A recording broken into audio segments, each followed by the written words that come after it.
Le spectacle, tu vas toucher des droits d'auteur. Si tu as écrit tout seul, tu as 100% des droits d'auteur. Et si tu as écrit à 80-20, bah, ton auteur, il a 20%, etc. Donc là, c'est la SACD ou la SACEM qui fait ça. Et en fait, t'as même pas besoin de lui dire, elle repère toutes les dates que tu fais. Ah, c'est intéressant ça. Bah, les théâtres sont obligés de envoyer. Et donc, globalement, ouais, le modèle quand tu démarres, c'est 50%, 50-50.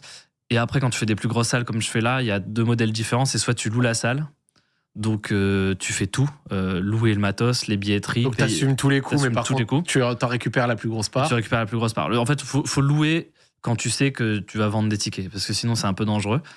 Et l'autre modèle, c'est qu'il y a un promoteur de spectacle qui vient t'acheter ton spectacle, donc qui te dit, bah écoute, je te paye autant pour ton spectacle. Et parfois, tu peux avoir des paliers, genre si c'est une très grosse salle, moi ça m'est déjà arrivé sur un Zénith qu'on m'achète mon spectacle et que si j'avais vendu plus de 1000 tickets, j'avais plus, 2000 tickets, 3000, 4000, j'avais plus. Quoi. C'est intéressant ça. Et ouais, c'est toujours des coûts avantages. Et l'avantage quand on t'achète ton spectacle, c'est que t'as pas à avancer les frais. Bon, moi j'ai une prod, mais quand t'as pas de prod, c'est-à-dire que c'est toi qui dois louer la salle. Et louer une salle, ça peut coûter entre 20 et 50 000 euros. Il faut avoir la trésor, quoi.